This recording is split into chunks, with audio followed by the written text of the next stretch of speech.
that.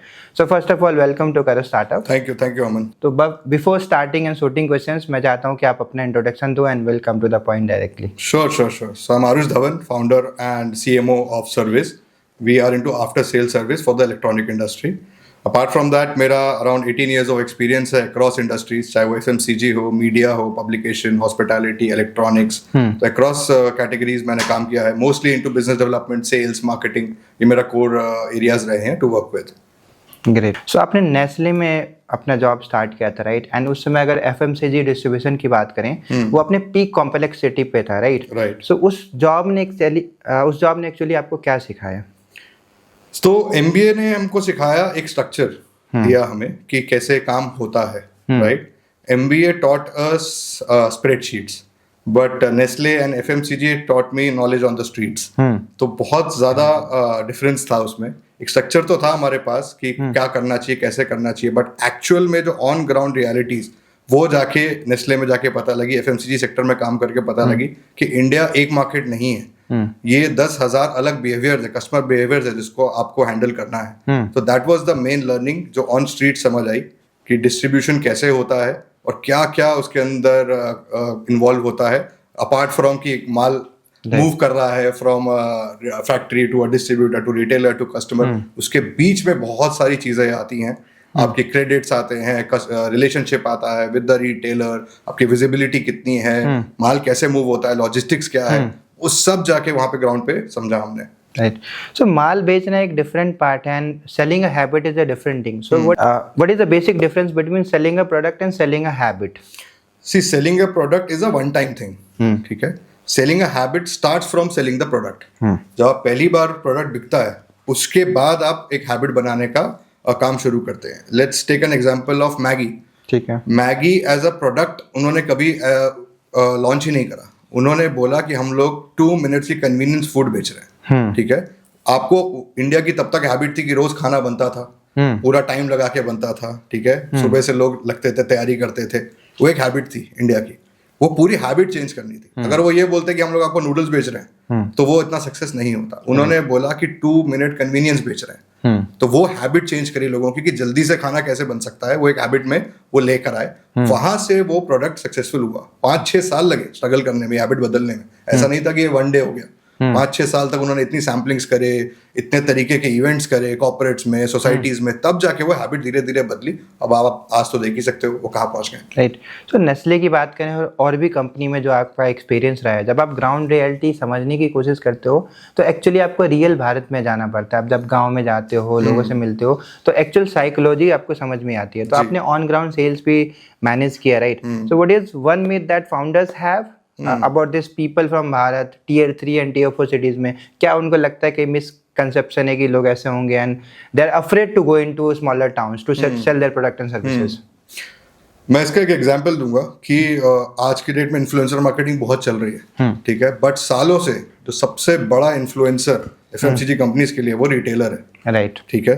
अब आज के नए फाउंडर्स अगर वो डिस्ट्रीब्यूशन सेक्टर में आते हैं या सेल्स में आते हैं, ठीक है, उनको लगता है कि हम लोग मार्केटिंग करेंगे, राइट, हम लोग एडवर्टाइजिंग करेंगे, उसमें बजट्स लगाएंगे. बट आपका जो सबसे बड़ा इन्फ्लुएंसर बैठा है ना, वो रिटेल में बैठा है. तो आपका जो दुकानदार है ना, वो जैसे आप इन्फ्लुएंस कर सकता है कस्टमर को, आपके प्रोडक्ट को बेचने में हेल्प कर सकता है और कोई नहीं कर सकता है, राइट? तो वो सबसे बड़ी चीज है जो समझनी चाहिए. दूसरा, डिस्ट्रीब्यूशन मतलब availability is much more important then awareness. अगर आपका प्रोडक्ट सही टाइम पे कस्टमर को दुकान पे मिल रहा है, अगर आप रिप्लेनिशमेंट पे प्लानिंग कर पा रहे हो अच्छे से कि आपका प्रोडक्ट सही टाइम पे हमेशा अवेलेबल हो, तो वो सबसे ज्यादा फैक्टर है आपकी सक्सेस में, रादर देन आप मार्केटिंग पे खर्च करो. राइट. सो कुछ साल पहले कंट्रोवर्सी हुई थी उड़ान एंड पार्ले जी के बीच में, एंड उड़ान ने कंप्लेन किया एंड केस किया पार्ले जी पे कि they are not letting us and they are not coming to our platform. वो डिस्ट्रीब्यूशन चैनल अभी भी यूज़ कर रहे हैं. पार्ले जी ने ये क्लेम किया कि ऑब्वियसली उन लोगों ने हमें बनाया सालों साल से, उनके कारण हम यहाँ पे जिंदा हैं, हम अपना प्रोडक्ट बेच पा रहे हैं. But customer point of view से देखें तो कस्टमर्स के लिए बेटर है. आपको सस्ते में माल मिल रहा है, आपको इजीली मिल रहा है, जल्दी मिल रहा है. तो दो पर्सपेक्टिव है इसके. आपका पर्सनली क्या टेक है इस चीज़ को लेके? And distribution obviously has been the backbone of FMCG distribution या जो भी रिटेल इंडस्ट्री है उसकी बैकबोन रहे हैं जो डिस्ट्रीब्यूटर्स हैं. तो आपका इस पे पर्सनली क्या टेक है और आगे चल के फ्यूचर क्या होने वाला पर्टिकुलरली इस डिस्ट्रीब्यूशन की बात करें या पर्टिकुलर आपको कोई भी प्रोडक्ट बेचना है। राइट। देखो अभी जो हम लोग देख रहे हैं कि इतना क्विक कॉमर्स इतना आ गया है, कन्वीनियंस आगे आ चुका है, तो आगे आने वाला future is more towards that कि आपको कन्वीनियंस बहुत ज़्यादा मैटर करेगी फॉर द कस्टमर, कि एक चीज़ लेने के लिए वो बार बार मार्केट नहीं जाएगा। मगर आप इस चीज़ को इग्नोर नहीं कर सकते हो कि India is one of the biggest retailer market in India in the world. तो वो बहुत जल्दी रिप्लेस होने वाला नहीं है। तो रिटेल जो मार्केट है वो अभी भी सबसे बड़ी मार्केट रहने वाली है आने वाले बहुत सालों तक। ठीक है, तो आप उसको बिल्कुल इग्नोर मत नहीं कर सकते हैं। अगर स्ट्रैटेजी है कि आप रिटेलर्स पे ही डिपेंडेंट रहेंगे तो वो बुरी स्ट्रैटेजी नहीं है।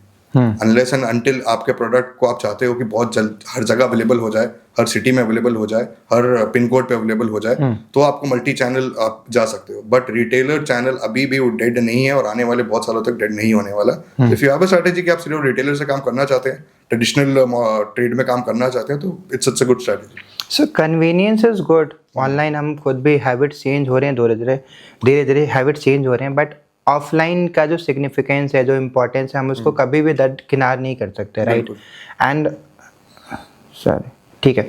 सो पर्टिकुलरली अगर कोई ब्रांड स्टार्ट भी होता है, अगर वो ऑनलाइन बेच रहे हैं, तो अल्टीमेटली उनका गोल ये होता है कि ऑफलाइन वो कैसे एक्सपैंड करे अपने आप को, चाहे वो रिटेल में हो, चाहे स्टोर्स खोल के हों। अगर कोई D2C फाउंडर अभी स्टार्ट कर रहा है या करेंटली कोई प्रोडक्ट बना रहा है, वो अगर आपके पास आए, क्योंकि आपने उस समय का डिस्ट्रीब्यूशन देखा और अभी जो मार्केट में सिनेरियो है वो भी देख रहे हो, तो पहली चीज़ आप उसको क्या बोलोगे if he will ask you to how do I scale offline? तो सबसे पहली चीज़ है आपको रिटेल का आपका यूनिट इकोनॉमिक्स समझना पड़ेगा। ठीक है, वो बहुत डिफरेंटली वर्क करता है फ्रॉम ऑनलाइन सेल्स। D2C में क्या होता है, आपके पास एक प्रोडक्ट है जिसमें हमारा अच्छा खासा मार्जिन है, उसमें आपको मार्केटिंग का बजट रखना है, आपको अवेयरनेस फैलानी है, अवेलेबिलिटी रखनी है, हर जगह पर विजिबिलिटी रखनी है। रिटेल में रिलेशनशिप बहुत बड़ी चीज़ है। ठीक है, वहाँ पे रिटेलर के साथ रिलेशनशिप एक बहुत बड़ा एसेट है कंपनीज के लिए, जो आपको बिल्ड करना है। उसके बाद अवेलेबिलिटी इज़ वेरी इंपॉर्टेंट। आपका प्रोडक्ट सही टाइम पे हर जगह पे अवेलेबल होना चाहिए। विजिबिलिटी एक बहुत इंपॉर्टेंट फैक्टर है। ठीक है, अगर आपका शेल्फ स्पेस आपके पास नहीं है, आपका प्रोडक्ट कहीं पीछे पड़ा है, तो उसके चांसेस ना के बराबर है बिकने के, अगर वो दिख नहीं रहा है, अगर वो काउंटर पे नहीं है। ठीक है, रिटेल में बहुत सारी चीज़ें विजिबिलिटी पे आती हैं। वहाँ पे एक विंडो होता है कि एवरेज हाइट इंडियंस की 5 फुट से लेकर 6 फुट के बीच में होती है। अगर आपको उस हाई लेवल में अगर वो प्रोडक्ट पड़ा है, उसके बिकने के चांसेस बहुत ज़्यादा बढ़ जाते हैं। राइट। तीसरा, जो मैंने आपको पहले भी बताया, retailer is your biggest influencer. अगर वो कन्विंस्ड है, अगर वो आप पे ट्रस्ट कर रहा है एज अ ब्रांड कि जब मुझे सामान चाहिए, जैसा सामान चाहिए, जिस प्राइस पे चाहिए, ठीक है, और जब मेरा कस्टमर वापस ना चला जाए उस प्रोडक्ट के ना होने से, वो ट्रस्ट अगर आ गया, तो आपका रिटेलर इन्फ्लुएंसर बन के आपका प्रोडक्ट बेचेगा रिटेल में। तो अगर हम ये सारी चीज़ों को फैक्टर इन करें, तो हम ऑफलाइन में बहुत अच्छा टेक ऑफ कर सकते हैं। राइट। सेल्स की अगर बात करें, तो सेल्स का एक्चुअल में असली गेम क्या होता है? इज इट प्रोडक्ट और पर्सन और ह्यूमन साइकोलॉजी, क्या ज़्यादा काम करता है? तो सबसे बड़ी चीज़ है human psychology. Sales is not about convincing, ठीक है, it is about reducing the doubts. आप जितने उसके डाउट्स रिड्यूस करते जाओगे और उसके फियर कम करते जाओगे कस्टमर के, उतनी जल्दी आपकी सेल हो जाएगी। आप उसको कन्विंस करने जाओगे तो कभी कन्विंस नहीं होगा, क्योंकि कस्टमर चाहता है कि क्या ये प्रोडक्ट मेरे लिए सही है, क्या इस आदमी से या इस ब्रांड से ये प्रोडक्ट लेना सही है, और ये क्या मेरा पर्पस सॉल्व कर रहा है। ये सब फियर्स होते हैं, डाउट्स होते हैं कस्टमर के। अगर आप उनको धीरे धीरे करेंगे, क्लियर करेंगे, तो आप सेल कर सकते हैं। और सेल्स शुरू होती है जब कस्टमर बोलना बंद करता है, उसके बाद सेल्स शुरू होती है। आप जाते ही अपना पिच देने लगेंगे तो कभी सेल्स नहीं हो पाएगी।